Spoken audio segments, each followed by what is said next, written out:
اب بات کریں ہم ان افراد کی کہ جن کی بدولت اسلام کو عزت نصیب ہوئی، انہی میں ایک شخصیت سیدنا فاروق اعظم رضی اللہ تعالی عنہ کی ہے۔ ترمذی شریف کی روایت ہے، نبی پاک صلی اللہ علیہ وسلم نے اللہ تبارک و تعالیٰ کی بارگاہ میں دعا کی، اے اللہ اسلام کو عزت عطا فرما ان دو لوگوں میں سے جو تیرا محبوب ترین ہے اس کی وجہ سے۔ اور وہ دو لوگ کون ہیں؟ ایک آپ نے نام لیا ابو جہل کا، اور ایک نام لیا سیدنا فاروق اعظم رضی اللہ تعالی عنہ کا۔ سیدنا امیر حمزہ رضی اللہ تعالی عنہ اسلام قبول کر چکے ہیں، 3 دن کا وقت گزرا ہے،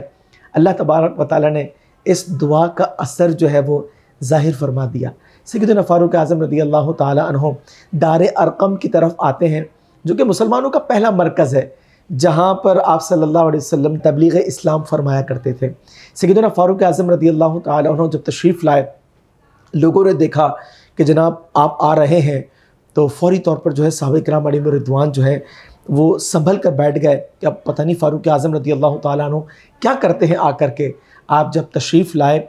اور نبی پاک صلی اللہ علیہ وسلم نے آپ کو قریب کیا، فرمایا کہ کیا تم اب بھی باز نہ آؤ گے؟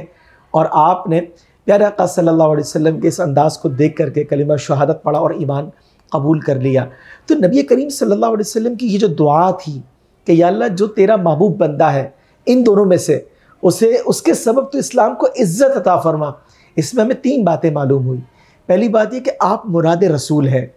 دوسری بات اللہ تبارک و تعالیٰ نے یہ ظاہر فرما دیا کہ آپ پسندیدہ ہیں، آپ مقبول ہیں، اور ابو جہل مردود ہے، لہٰذا آپ کا جو ہے وہ انتخاب ہوا اور اس دعا کا اثر ظاہر ہوا، آپ نے اسلام جو ہے وہ قبول کیا۔ اور تیسری بات ہمیں یہ معلوم ہوئی، اللہ تبارک و تعالیٰ نے آپ کے سبب اسلام کو عزت عطا فرمائی۔ جیسے کہ ابھی ہم بات کر رہے تھے کہ بہت سے لوگ ایسے ہوتے ہیں، سبھی لوگ ایسے ہوتے ہیں کہ جب وہ اسلام قبول کرتے ہیں تو انہیں عزت سے سرفراز کیا جاتا ہے، لیکن فاروق اعظم رضی اللہ تعالیٰ عنہ کی وہ شخصیت ہے کہ آپ نے جب اسلام قبول کیا، اللہ تعالیٰ نے آپ کے سبب اسلام کو عزت عطا فرمائی، اور یہ بڑی بات ہے۔